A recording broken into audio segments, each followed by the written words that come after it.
Okay, so you guys have done in the past some normal graphing, like graphing lines based on the y-intercept and based on the slope. We're going to be doing something today called piecewise functions. Piecewise functions are pretty tricky, so make sure that you are following this video carefully, asking me lots of questions when you have them. So piecewise function, it literally means just taking pieces of multiple functions, and it's almost like copying and pasting them onto one graph. All right, so we're going to start with this first piecewise function right here. Notice the notation, they have brackets, and you've got two different functions for two different pieces of the domain. So these are your x values. So the first thing you're going to do is we're going to graph the first function, x minus 1, but only for these x values. So like if we were making a table, we would only plug in 3, 2, 1, 0, numbers that were less than or equal to 3. So what I will typically have you guys do is start with the first value. Okay, so function number 1 is this function right here. And we specifically want to plug in this value. That's like the borderline of where this graph starts. Okay, so remember this notation. F of 3 means you're going to take this function and plug in 3.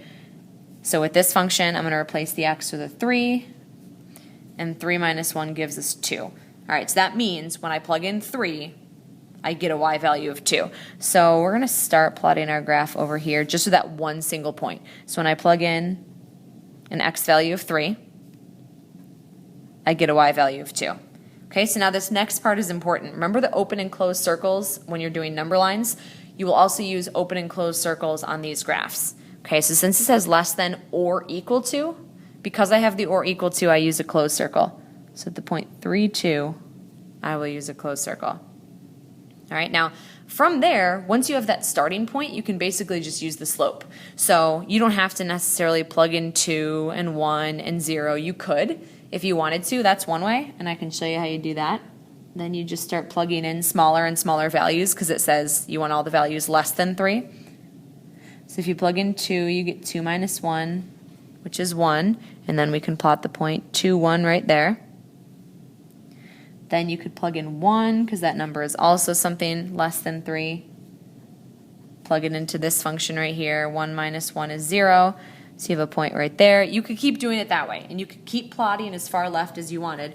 Or you could recognize that this x minus 1 is technically like a 1x, so that's your slope. So if you're going to the left, you can go to the left and down, and to the left and down, and you just keep going until you get a really good picture of your graph. All right, so it looks like that.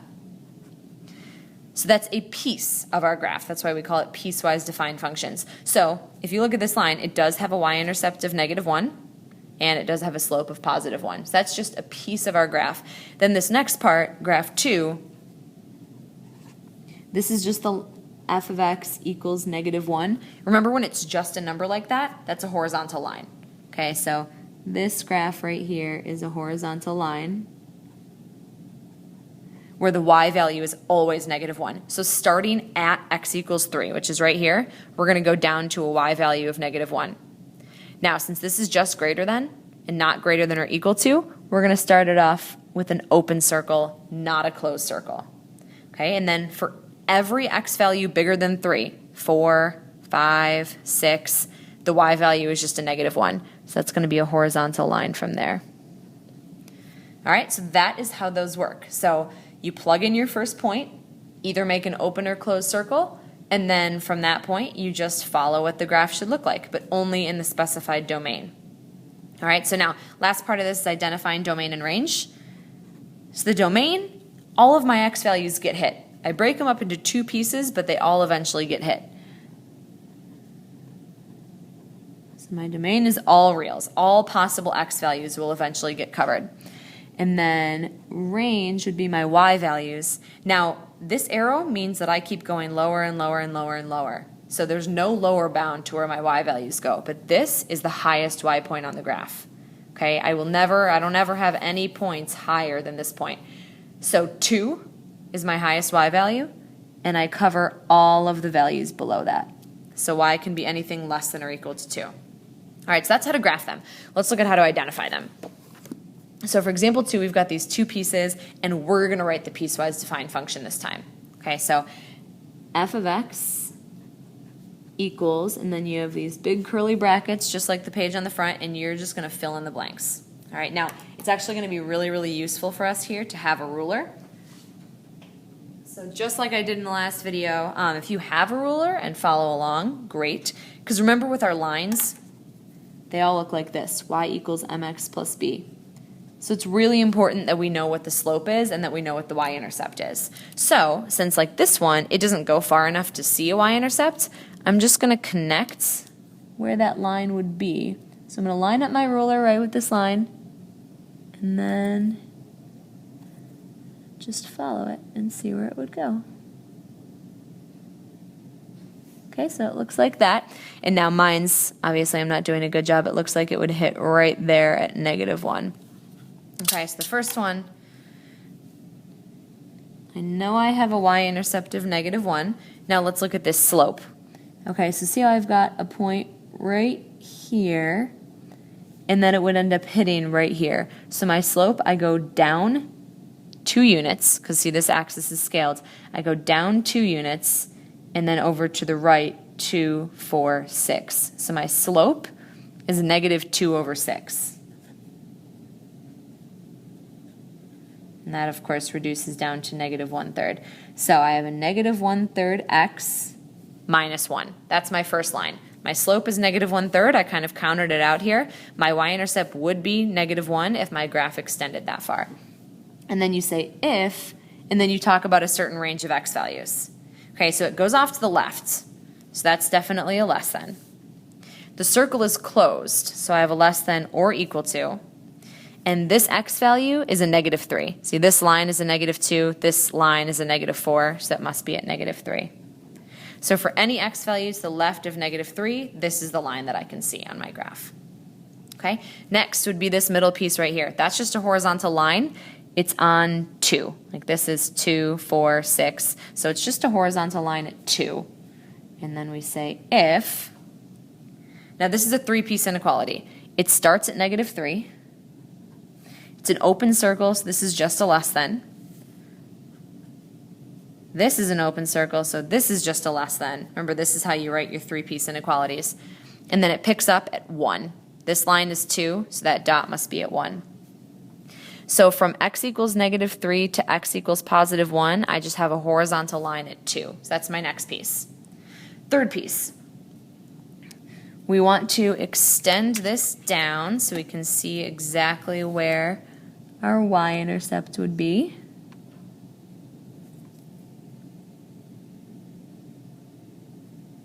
Okay, so see if you extend it down, it actually looks like it would hit right at the origin. Okay, so it hits right at the origin, so we can use that as a point. And then, let's see, we could use this as a point right here. It goes up 3 units and then over to the right 1. All right, so that would be a slope of 3. If we go up 3 and over to the right 1. So 3x is the part of my slope, and then the plus b would actually just be 0. So it goes right through the origin. I don't have to write 3x plus 0. I can just write 3x. And then if x is, since I'm going off to the right, this is a greater than. Since the circle is closed, it's a greater than or equal to. And this x value, if you trace it back, is an x value of 1. Okay, so that is the piecewise function for this first picture. Let's practice that again with this one. Okay, so we start with f of x. Remember, we need 3 very important things. What's the slope? What's the y-intercept? And for what x values does your graph start and end? Okay, so this guy right here, we can't see the y-intercept, so let's trace out where it would be. Looks like it would land right at the origin. So you can see if you extend that a little bit, it would hit right at the origin. So my y-intercept is 0. If you count the slope, it looks like it goes down 2, 4, 6 units, and then over to the left 2. So for this first one, my slope, I go down 6 units, and then over to the left 2 units. So that would be a slope of +3. Okay, so +3x plus, and I don't have to write the 0 because that's my y-intercept, and you don't ever really write +0. And then if, now this is a left-hand piece here, so you know it's going to be a less than. This is an open circle, so it's just a less than. And this x value is 1. It's an x value of 1 since they're scaling by 2. Okay, so that's the first piece. Next piece, this one also has a y-intercept that goes through the origin. I don't have to sketch this one because it goes right through the y-axis. And my slope just appears to be down 2 over to the right 2. So my second slope, I go down 2 over to the right 2. So that simplifies to a -1. So I have a -1x, and then my y-intercept is, again, 0, so I don't have to write plus 0. If, now this is between 2 points, so it's going to be a 3-piece inequality like this. My first x value is 1. I add the or equal to this time because of that closed circle. And then the ending x value is 3. This is 1, 2, 3. Okay, so that's the middle piece, and now my last piece, this third piece right here, this guy. So let's extend the graph a little bit so we can see where the y-intercept would be. Okay, so it looks like it's hitting right in the middle here. So this is 2, 4, 6, that must be 7. So my y-intercept, or b, would be 7. And then I can use these grids to count out my slope. All right, so it looks like it never quite goes right through the origin, but from 7, I can go down 1, 2, 3, and over to the right, 1, 2, 3. So slope, I'm going down 3, over to the right 3, that must extend to a -1. Okay, so my slope is -1 times x plus b, which is 7. Now, see how these two have the same slope? You can actually see on the graph that these two pieces run parallel to each other. So you know they're parallel if they have the same slope. If, now this last piece, when the arrow goes off to the right like that, that makes it a greater than. This closed circle makes it a greater than or equal to. And this x value is 3. Okay, so that's how you do piecewise functions. I know they're pretty tricky, so please make sure to go carefully through this homework and ask me whenever you have questions.